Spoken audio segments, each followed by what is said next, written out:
So, drum roll, we have three great speakers. Lori Owens is the top expert for the whole community college system on financial aid, and we are just delighted to have her here today to share. Right after her, we're going to go to Valerie Mitchell, who works with the Workforce Investment Act at the system level, and she works primarily with the adult component, but she knows about the youth component too, so she's our guru on the Workforce Investment Act. And Patrick Lord from the Virginia Department of Social Services is working with the independent living programs and is going to tell us all about education training vouchers, a little bit about independent living. I'm sad but glad that Patrick is soon to be promoted into working with safe and stable families. So he will be in this job not a whole lot longer, but his colleagues, Letha Moore Jones and Renee Garnett are great resources, as well as Patrick, and he tells me they'll have a replacement in the job soon too. Okay, I made it work. What I'd like to start off with is a small pop quiz, because I have presented for great expectations in the past. So I want to make sure that if I'm talking to experts, I'm providing the information that you need. Does anyone know what a one-stop is, or a Virginia Workforce Center is? So what is a one-stop? I had a few. Right here.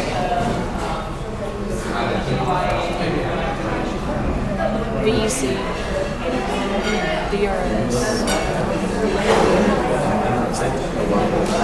And so what I'm hearing is it's a location where a lot of services are provided in one space. Yes. The Workforce Investment Act programming, the Virginia Employment Commission. There are a lot of partners in place. The community colleges are in place, the Department of Aging and Rehabilitative Services. What is the one-stop concept? Does anyone know what the one-stop concept is? And it plays into what a one-stop is. To collaborate, to have all the resources collaborate together, so that client don't have to go from place to place. All of the resources is together, and there won't be repetitive resources for that particular person. Exactly. It's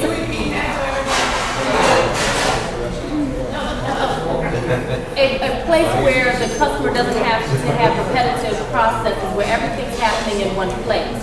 The concept is that ideally, all workforce services are located in one location, and that job seekers don't have to travel across town to access services.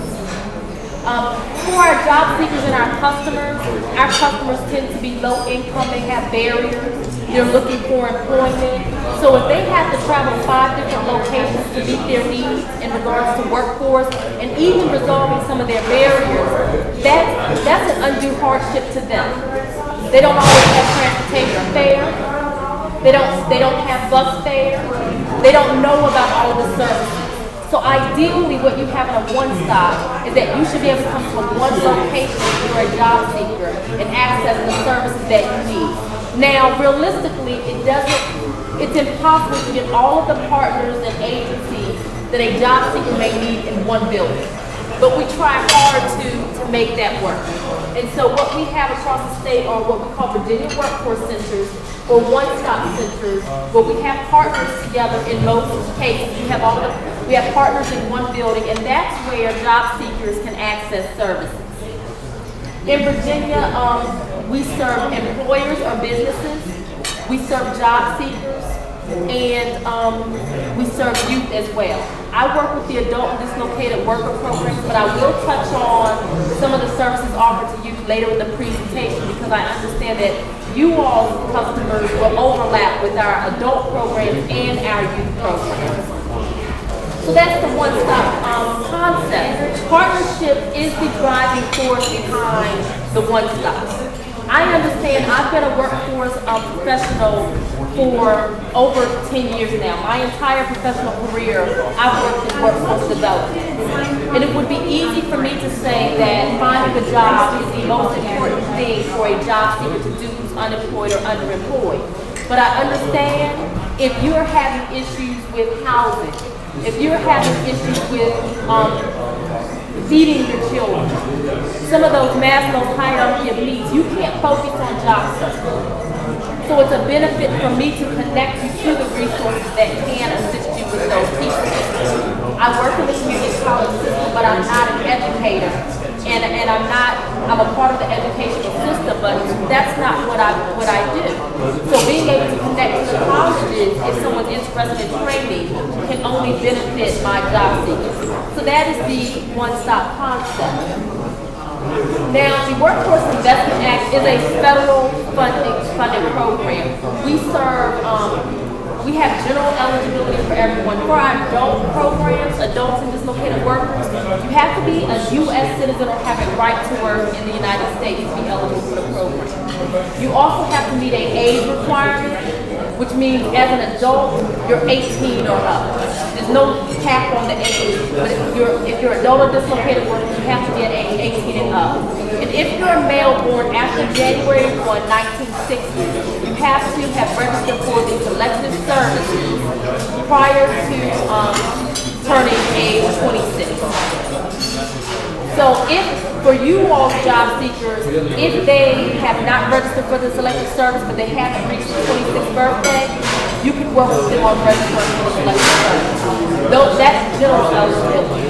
We also work with adults and dislocated workers. Can anyone tell me what a dislocated worker is? Laid off. Laid off. Dislocated worker is someone who is laid off or terminated due to no fault of their own. Now, our adult program, you have to be 18 or older, unemployed or underemployed. Because we're a federally funded grant, we do have some income requirements, and a lot of our areas have what we call a priority of services, which means that we make serving low-income individuals a priority for our adult programs. Meaning if you weren't laid off or terminated due to no fault of your own, you're going to have to show us where you're under the income guidelines and provide documentation for that to be served. We provide, it's like an upside down pyramid of services that we provide. We provide core, intensive, and training services. Does anybody want to take a shot at what a core service is? A core service in the Workforce Investment Act is a self-service.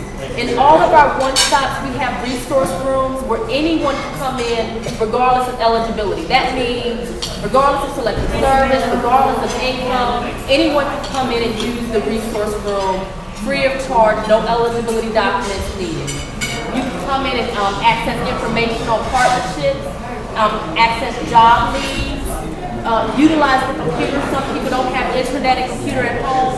Job search is majorly on the computer right now and with online applications. So you can come into a one-stop resource room and utilize the resource room for your job search. But this means that basically, and we also have workshops that are accessible to you. But what this means is that you're someone who can pretty much find a job on your own. You need a few of the tools and resources, but you don't need staff assistance. You can come into the center, navigate your online job search, pick up a few job leads, connect to resources, and you pretty much got it down pat yourself.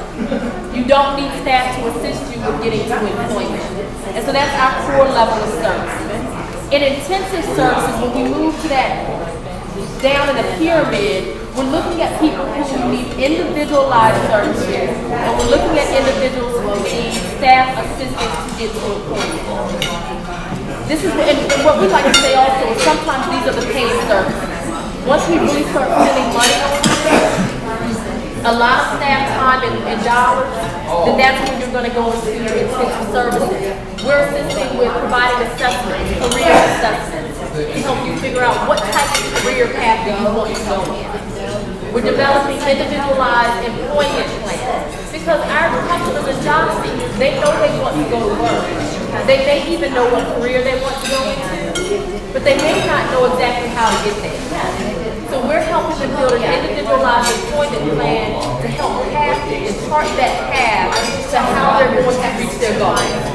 And so intensive counseling, some more intensive workshops, and these are individuals who just need more staff assistance to get to employment and to reach their career goals.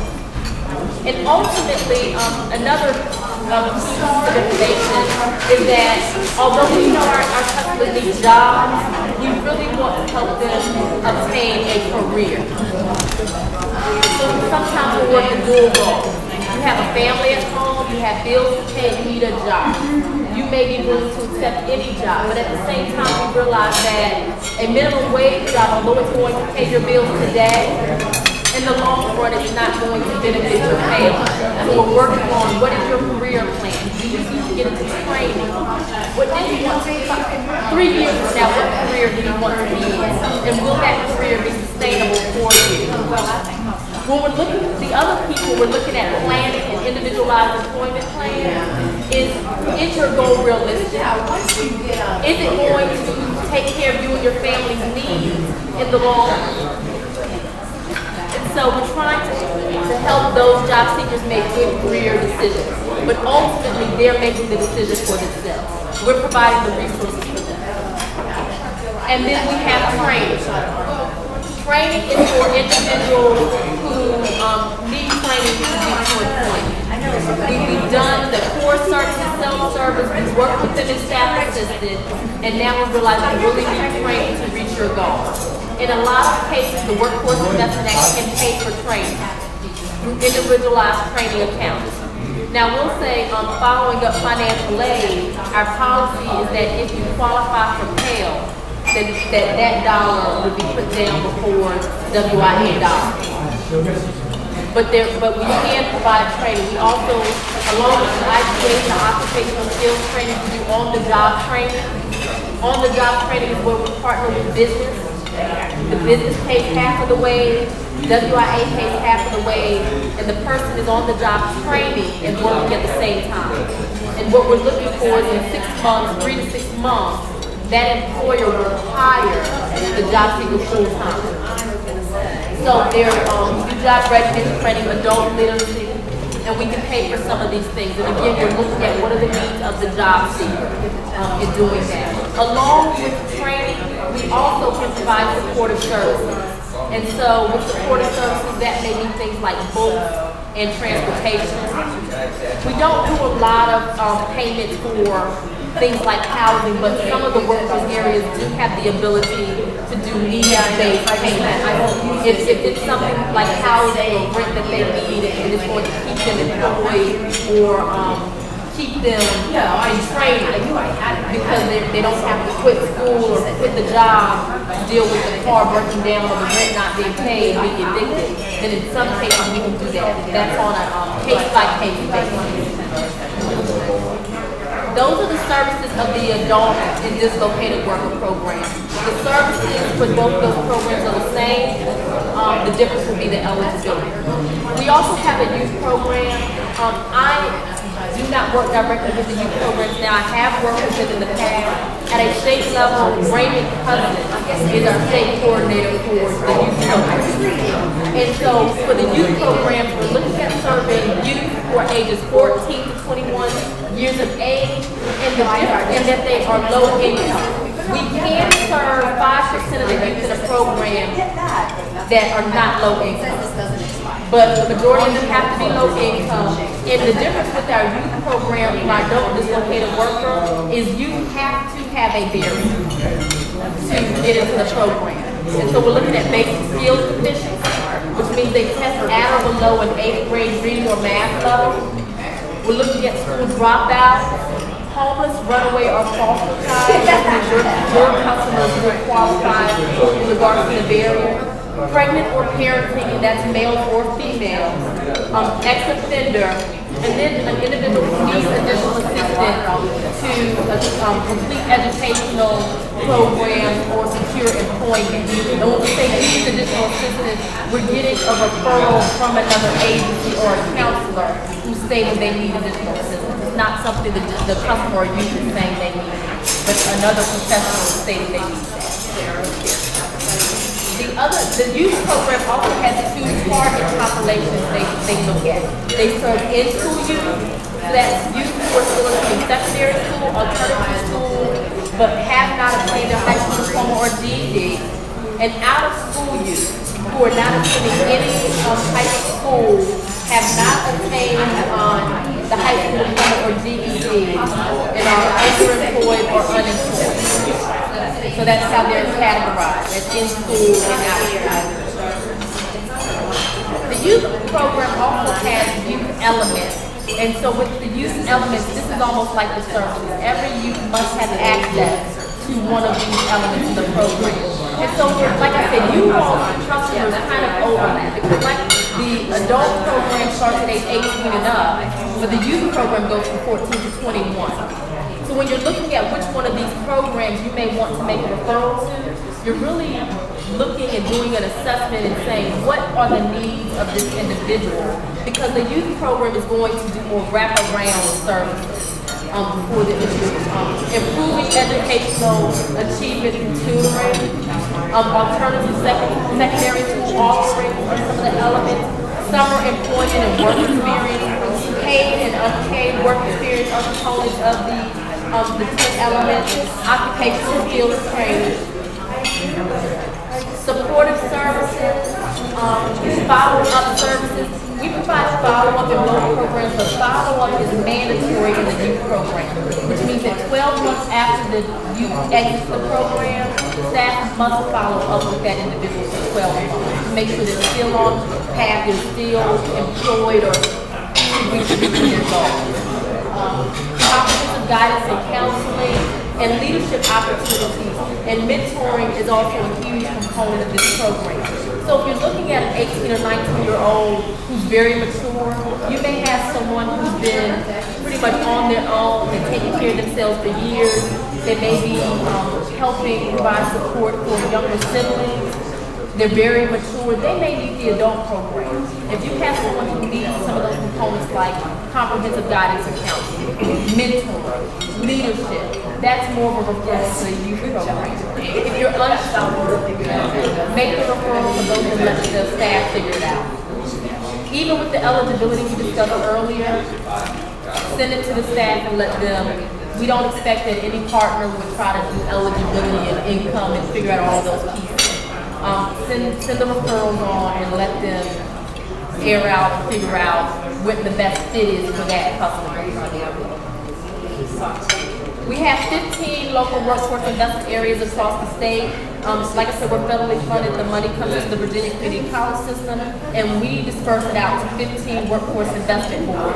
Those youth programs and adult dislocated worker programs fall under a local workforce investment board. If you looked at all the numbers, we're numbered 1 through 17, but there are actually 15 areas. We've, over the years, merged a few of them. So in regards to, if you have questions, you can always contact me. It's about the One Stop or the Adult Dislocated Worker Program, or you can contact Raymond Cousins, who's our youth coordinator for the state.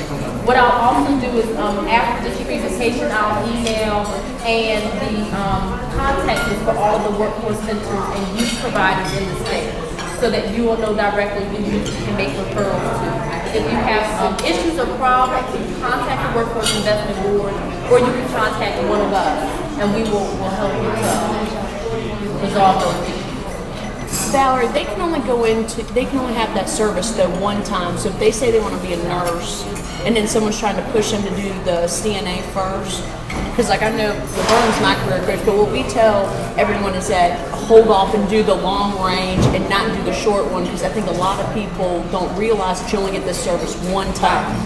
Yeah, the training, and she's correct, the program is really only going to pay for one individualized training account. Your customer needs to be certain of what they want to do.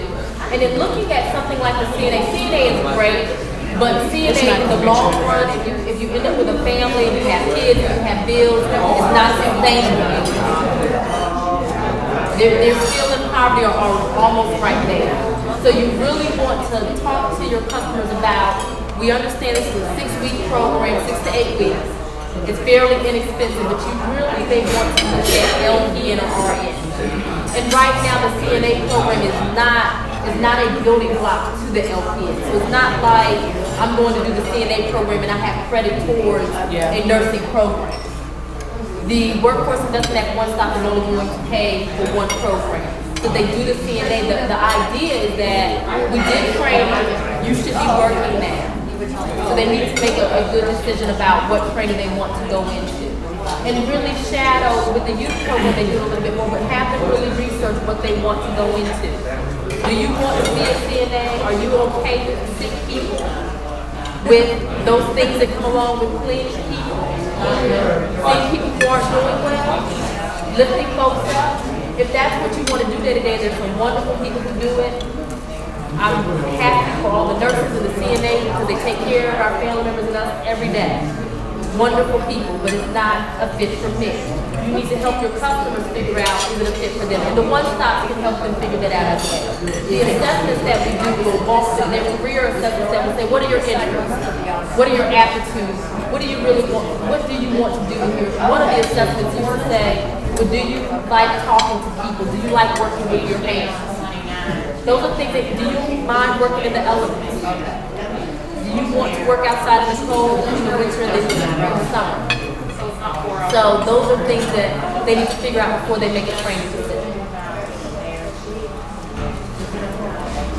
Yeah, let's go ahead and hear from Patrick, and then we'll have questions for all three of them. Thank you, Valerie. Thank you.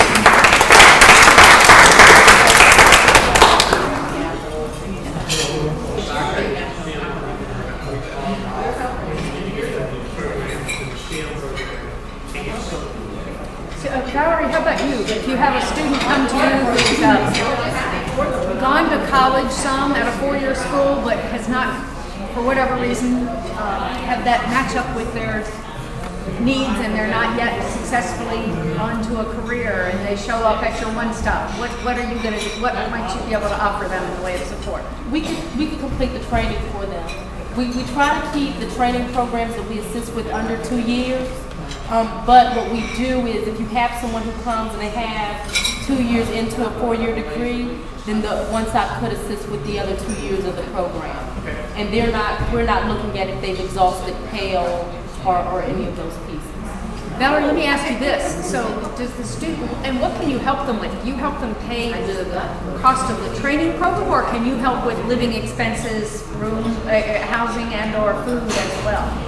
The cost of the training and supportive services like books and supplies.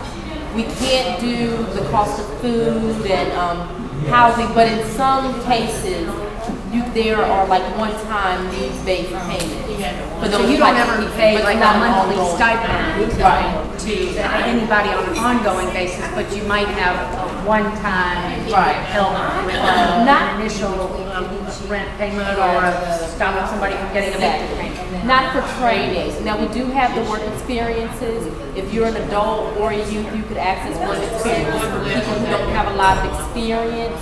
And we place you on a work site somewhere, like in Richmond, they work with economic development, public works, and you can get paid for that. But it's not just because you're in school, we're giving you. And you just say you have a summer work experience as well. So when the one-stop workers have access or referral to local DSS workers who can help with food stamps Absolutely. and be able to direct them if that was appropriate. We partner with DSS. We also try to partner with other community programs that work with individuals on housing, the local churches, and some of the workforce areas, they have really intricate networks of what we call SNAP sites. They're not one-stops with their community. They can be libraries, churches, other community agencies, and we try to keep those connections. Because when people come in and they do have those pieces they need, like food and rent and some of those emergency services, we'd like to know who we can connect to help them with that. And that